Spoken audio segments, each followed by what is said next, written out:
I studied abroad in Bologna, Italy. Spain. Hong Kong. Mexico. London first semester, and then Rome first semester. In Cape Town, South Africa. Santiago, Chile. France. Shanghai, China. Durham, England. Barcelona, Spain. In Melbourne, Australia. The educational system in Bologna, or Italy in general, is just so different from the United States. And I really wanted to be able to study something different than I get to study at Cornell. I went to art school and studied graphic design, which isn't something I get to do here. I was really looking for a program that had a medical aspect in a Latin American country. Because my program is designed around service learning. Because it's art school, you'd sign up for a different brief every couple of weeks, which is kind of like a live project from a client. I found a great international business program in Shanghai, so I was able to combine language and business learning. Pretty much you just go to lecture for months at a time and you don't really have much homework besides the reading you're supposed to do. I took Hawaiian dance. It was incredible. You know, you talk to people in college and they know they want to go to law school, go to med school, they want to do this or they want to do that. Which isn't necessarily a bad thing, but in Italy it's very much life first, maybe work fifth or sixth. I had a great time. I ate just about everything. The weirdest things I ate, I had bullfrog, which I was told was shrimp until I ate it. Yes, the most interesting thing I tried was dog.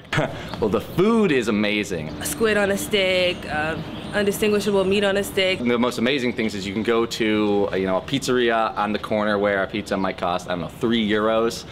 And it's kind of just like this hole in the wall, and it could be some of the most amazing pizza you've ever had in your life.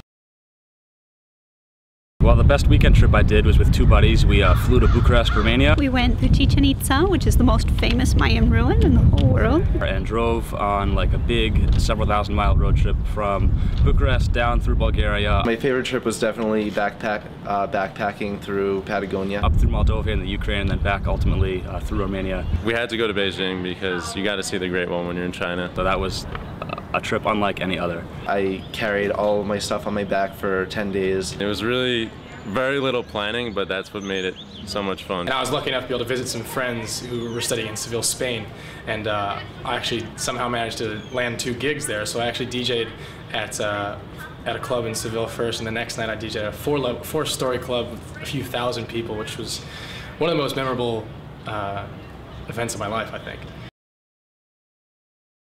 It's difficult, I feel like, to get a chance to live in a different country for a long period of time, and I did it and it was great. The real joy of studying abroad is spending most of your time in one new foreign place. I've been taking Cantonese since I was a first semester freshman, and going abroad to Hong Kong was really a dream come true. All my classes were in French, and it was definitely a challenge at first, but you adjust quickly and your French gets quite a lot better. I definitely had an interesting experience being an African American in China. As you can probably guess, there aren't many African Americans in China, and especially African Americans that speak Chinese. I was living with only one other person who kind of spoke some English. It was very broken, and then the other 2 didn't speak English at all. A lot of people took pictures with me. I was totally cool with it, though. I posed with babies. I think it added to my experience. I never felt a time when I was just like, oh, I hate this. Buying a bicycle and getting to talk with locals and things like that really allowed me to feel very immersed in both cities. Keep an open mind. Definitely keep an open mind. You have to do it. It's one of the most amazing experiences you'll ever have. If you think you're not going to like an experience, try it anyway and see how it goes, because you'll never regret having tried something.